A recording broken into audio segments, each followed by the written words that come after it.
Bueno, a continuación suben Paz Juan, Miren de la Torre y Julia Rípodas, que son las siguientes comunicantes en este orden. En primer lugar, tenemos a Paz Juan Jaén, que nos va a hablar. Ella es profesora de Geografía e Historia en la Comunidad de Madrid y nos va a hablar sobre el protocolo de prevención y actuación del acoso sexual en entornos educativos. Gracias. Muchas gracias. A ver, que me organice un momento.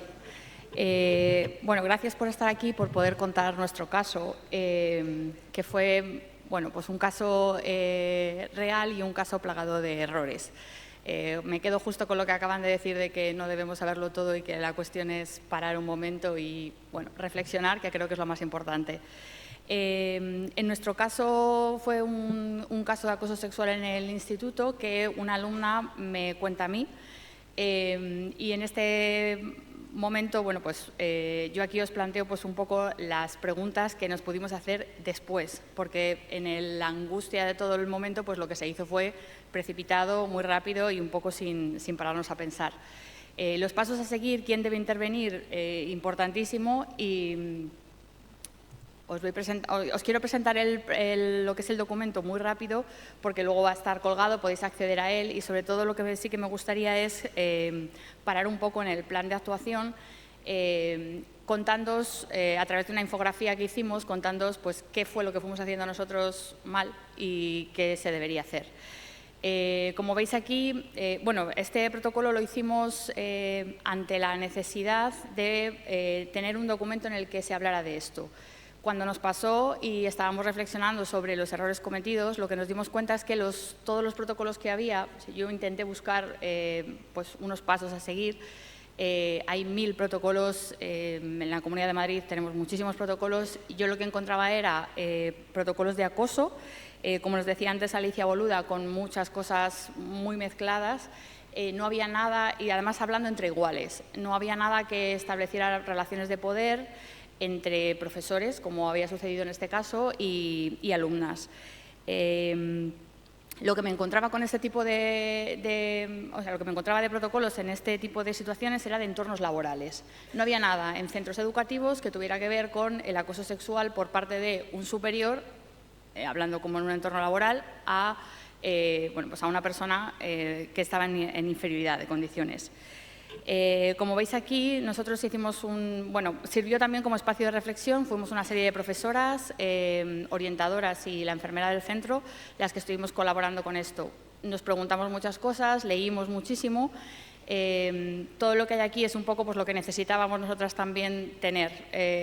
Veis que hay unos objetivos, unos destinatarios, un marco teórico en el que incluimos un glosario, muchos términos que se nos perdían, que habíamos oído pero no teníamos muy claro qué significaban, y el marco jurídico normativo. Queríamos estar dentro de todo ese marco que había para poder asegurarnos que nadie viniera a decirnos que no se podía realizar. El plan de actuación es lo que os voy a comentar luego con la infografía, y luego la difusión y seguimiento del protocolo. Una cosa también muy importante.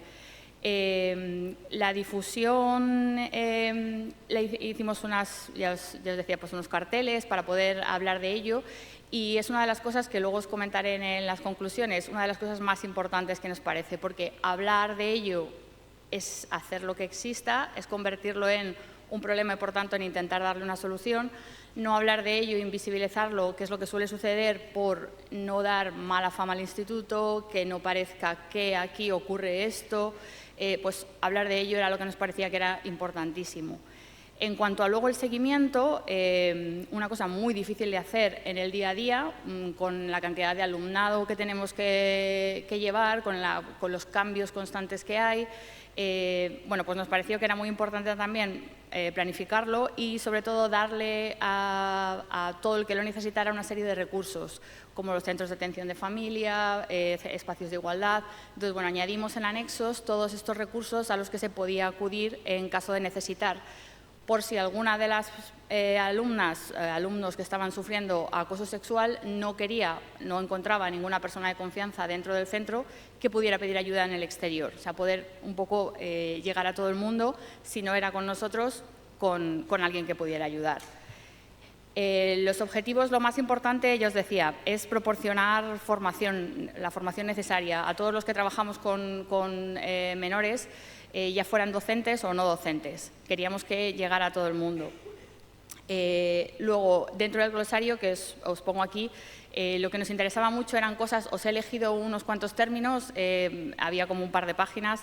El acoso sexual con prevalimiento, porque, claro, no es lo mismo lo que viene como acoso entre iguales, que tampoco nunca lo es, porque normalmente es de un chico hacia una chica y ahí ya existe una relación de poder. Es lo que nos comentaba antes Rosa Orien con el tema del poder. Un profesor, un docente, por su superioridad, sabe que puede, sabe que en la mayoría de los casos no va a haber denuncia porque se va a ocultar. Por miedo, por vergüenza, pues multitud de razones. Intentamos proporcionar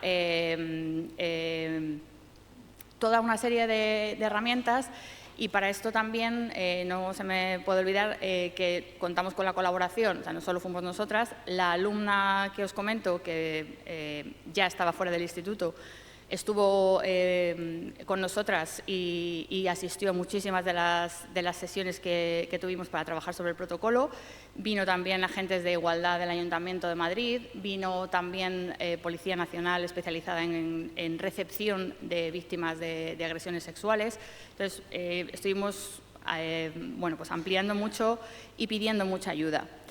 Ya de lo que sería el plan de actuación es lo que os comento. Os quería ir ya un poco, pues estos son los carteles que hicimos y aquí sí que me quería detener un momento con pues estos carteles y hablar de ese plan de acción que nosotros habíamos pues determinado, que también tiene cosas que ha dicho antes Rosa en la primera intervención del día ante un caso de acoso o de agresión sexual.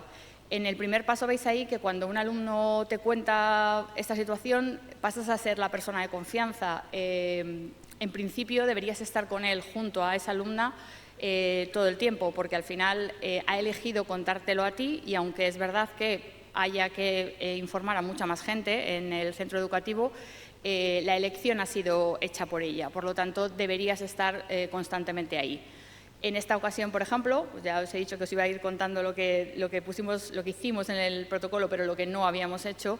Yo, por ejemplo, cuando ella me lo contó, me pidió que saliera de una clase, yo la acompañé hasta que llegamos a la parte de orientación y ahí ya, pues obsesionada con que tenía 35 alumnos solos en una clase, pues me fui otra vez.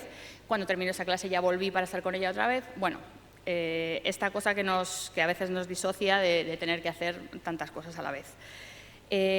La segunda parte era buscar un lugar seguro. Bueno, esto creo que es obvio y evitar el contacto entre los implicados. Otra cuestión, cuando sucedió esto y yo di aviso a Jefatura de Estudios y Dirección, ellos fueron a por el profesor estaba dentro de una clase y le pidieron que saliera y le dijeron lo que había pasado.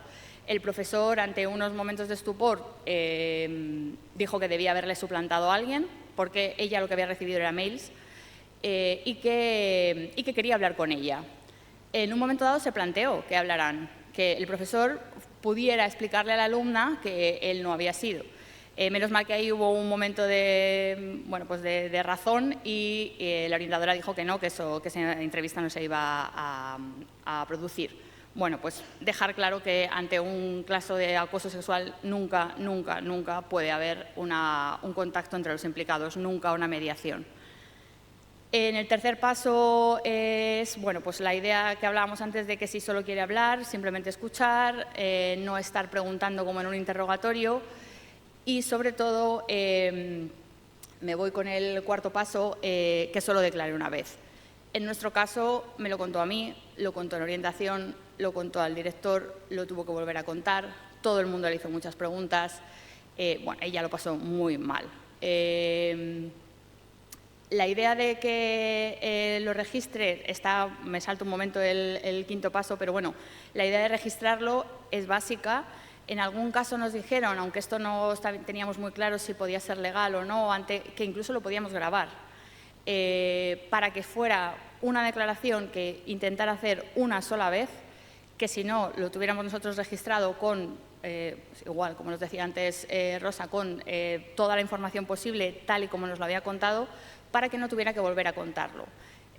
Cuanto menos veces lo cuenta, menos se revictimiza y bueno, pues menos sufre la alumna.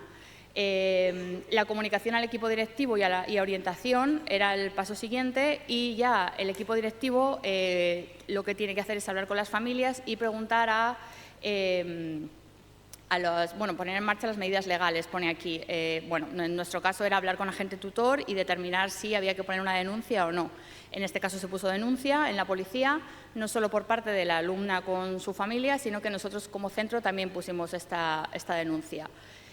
También decir que aquí lo que hay que hacer es también un llamamiento institucional. La denuncia, en realidad, si no fue el padre, bueno, pues por quién conocía, por cómo podía, insistió mucho hasta que esta persona se la inhabilitó, pero si no, no se le hubiera inhabilitado. Hubiera quedado en eso que decíamos antes de no forma parte de los registros de delitos sexuales porque no ha salido una sentencia que, aunque estaba bastante probada porque había mails para probarlo, no hubiera salido en 3-5 años. Entonces hubiera podido seguir dando clase durante todo ese tiempo. En principio, ya como conclusión, simplemente deciros que creo en la necesidad de una formación y de una visibilización de este tema. Solo como ejemplo, comprobé que el protocolo estuviera colgado en la Mediateca, en la Comunidad de Madrid, para ver que todavía seguía ahí, porque no me fiaba tampoco de que siguiera puesto, y lo que para mi sorpresa vi que había 770 visualizaciones, os lo he puesto ahí en amarillo. Tengo que reconocer que a lo mejor 100 eran nuestras, porque lo vimos, lo volvimos a ver, lo enseñamos a todo el mundo, pero 600 y pico no son nuestras, eso seguro. Y me pareció que, pues que era muy importante, que la gente lo estaba buscando, había una necesidad y se está hablando de ello. Y ya lo último, aparte de esa idea de visibilizarlo, el de generar confianza, el que las alumnas puedan acercarse a nosotras, puedan decirnos lo que les está pasando y enseñar qué no se puede tolerar, dejar ya de luchar contra la complacencia en la que hemos sido muchas veces criados todas prácticamente, y ver qué cosas no pueden suceder, que ellas lo tengan claro para que nos lo puedan decir. Y ya está, muchísimas gracias.